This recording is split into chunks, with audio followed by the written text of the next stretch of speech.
Salut, c'est Seb. Alors aujourd'hui, écoute, je voulais partager avec toi déjà cette vue magnifique et puis surtout une petite réflexion qui m'est venue en écoutant un petit peu lors d'une balade un guide qui nous expliquait l'histoire de l'île où on était. Et ça m'a inspiré cette réflexion qui est de considérer que parfois, et souvent on oublie que le tourisme, y compris de masse, a des vertus positives. Alors il y a plein d'effets pervers, je ne vais pas m'étendre sur ce sujet-là aujourd'hui parce que j'en parle souvent. Je suis d'ailleurs un des premiers à fuir les endroits trop touristiques ou quand je dois y aller, j'y vais toujours en hors saison, un peu comme ici. Mais ceci étant, on oublie aussi qu'il y a quand même des vertus positives à ça. La première des choses, c'est que déjà ça a permis de faire prendre conscience aux locaux en fait de l'importance de leur patrimoine et ça a débouché notamment là où j'étais sur la création de parcs naturels, d'espaces protégés et justement qui empêchent toute spéculation immobilière et donc cette vertu-là, ça vient du tourisme. C'est-à-dire que s'il n'y avait pas effectivement des touristes qui venaient en masse, les gens auraient peut-être décidé de faire autrement et de faire autre chose. Donc ça c'était le premier des risques. Le deuxième, en fait, quand ils pensent bien, c'est également que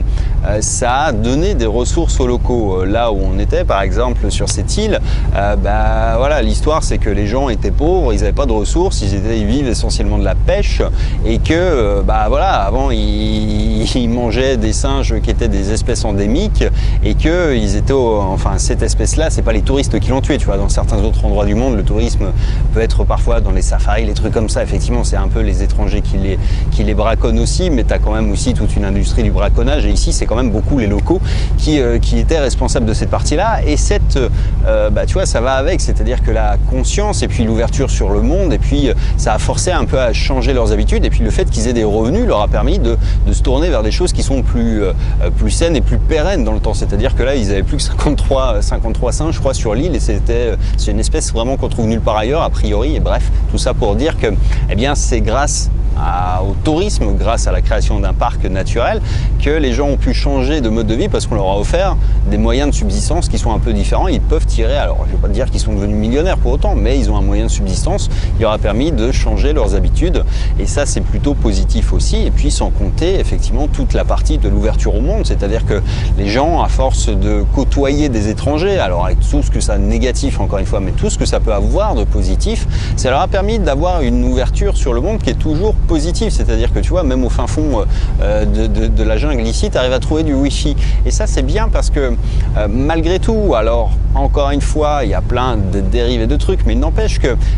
des gens qui ont accès à plus d'informations, ont accès à plus de culture, ont accès à plus de moyens et ont accès à plus d'idées. Et pour des gens qui veulent s'en sortir, c'est toujours positif parce que de ça, en fait, ils peuvent tirer parti pour créer des modèles, pour voir des gens, tu vois, là où j'étais, par exemple, les mecs, ils ont créé un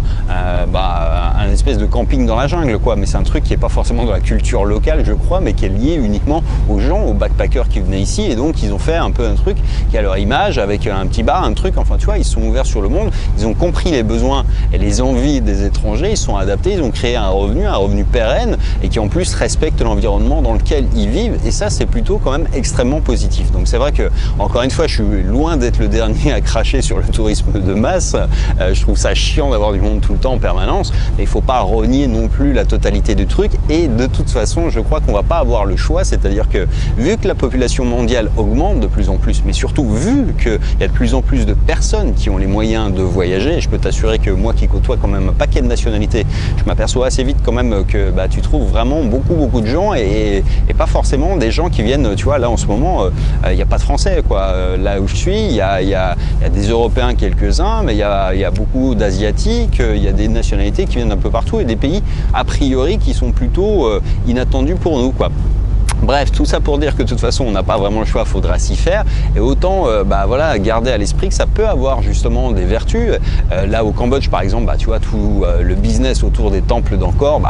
pareil, ça a permis déjà aux gens de survivre un peu et puis surtout ça a permis de réhabiliter ce patrimoine. Ils facturent quand même les billets suffisamment chers pour pouvoir entretenir ce patrimoine, le faire perdurer, le faire exister, le restaurer, et donc tout ça c'est possible aussi grâce à cette manne financière parce que dans des pays pauvres ou en développement, bah, tu vois, ils n'ont pas le budget culturel que nous on peut avoir en France, où c'est normal de lever des milliards pour reconstruire Notre-Dame. Ici, s'il arrive un truc, tu vois,